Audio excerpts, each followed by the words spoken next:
Second topic is chief complaints. તો હવે chief complaints એટલે શું? ચીફ કમ્પ્લેન્ટ્સ એટલે જે મેઇન કમ્પ્લેન લીધે માણસ તમારી પાસે આવ્યો છે એને ચીફ કમ્પ્લેન કહેવાય. જેમ કે મને એક અઠવાડિયાથી તાવ આવે છે, પછી વીકનેસ થાય છે, પ્લસ મને ડાયરિયા છે. તો એ બધું શું અમારી ચીફ કમ્પ્લેન થઈ કે આ બધી વસ્તુ લીધે હું એક ડૉક્ટર પાસે જાઉં છું કે મને શું થાય છે એના માટે જે વસ્તુ માટે હું ડૉક્ટર પાસે જાઉં એને ચીફ કમ્પ્લેન્ટ્સ કહેવાય.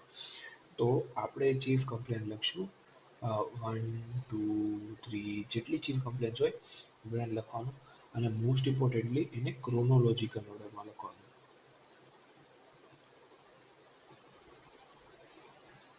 કે આ સૌથી ઇમ્પોર્ટન્ટ છે એને ક્રોનોલોજીકલ ઓર્ડરમાં લખવાનું અને એને એવી રીતના લખવાનું કે જેમ કે ફીવર થાય છે તો ઇન્ટુ કેટલા દિવસ કે વીક્સ કેટલા ટાઈમથી થાય છે.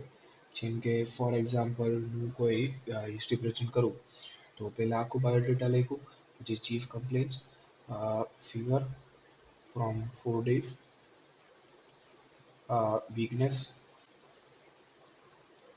from 3 days, diarrhea from 3 days. આવી રીતના તમારી ચીફ કમ્પ્લેન આવે. આ તમારી ચીફ કમ્પ્લેન્ટ્સ થાય.